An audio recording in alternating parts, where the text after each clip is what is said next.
Hello, আসসালামু আলাইকুম। আপনারা দেখতে পাচ্ছেন ময়মনসিংহ জেলার নান্দাইল উপজেলার আসারগাঁও ইউনিয়নের পুরহরি গ্রামে সাথে গারুয়া গ্রামে একটি ঘর উচ্ছেদ করা হয়েছে।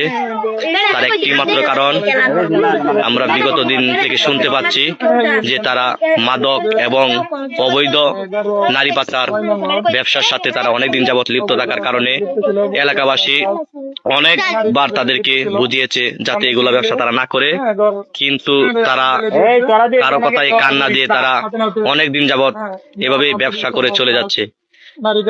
গত রাত তাদেরকে হাতে নাতে ধরার পরে তাদের বাড়ি ঘর দর আজ জুম্মার নামাজের পরে সকল তাওহীদি জনতা সবাই তার বাড়ি ঘর দর ভেঙে তারপর আগুন ধরিয়ে দেয়। আপনারা দেখতে পাচ্ছেন তার বাড়িতে দাও দাও করে আগুন জ্বলছে, সবকিছু পুরে চারকার করে দিয়েছে উচ্ছেদ জনতা। দেখেন আপনারা কিভাবে আগুন ধরতেছে। সাথে একটি মোটর সাইকেলও ছিল, তার মোটর সাইকেল পর্যন্ত ধরিয়ে দিয়েছে জনতা। আমরা এভাবেই চাই যাতে কেউ এরকম অবৈধ কাজের সাথে লিপ্ত হতে না পারে। আপনারা সকলেই এদিকে নজর রাখবেন এবং যেখানেই পাবেন এরকম অবৈধ কাজ আপনারা সবাই একত্রিত হয়ে প্রতিবাদ করার চেষ্টা করবেন ইনশাল্লাহ। তাহলে এরকম অবৈধ কাজ করার কেউ সাহস পাবে না।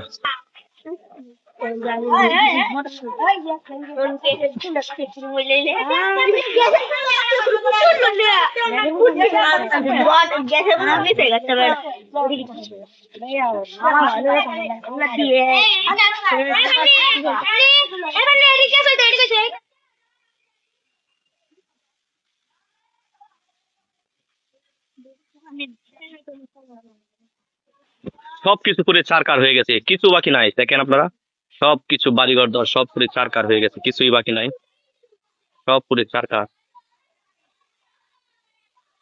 একটি মোটর সাইকেল ছিল, সেটাতেও তাওহীদি জনতা আগুন ধরিয়ে দিতে। দেখেন আপনারা।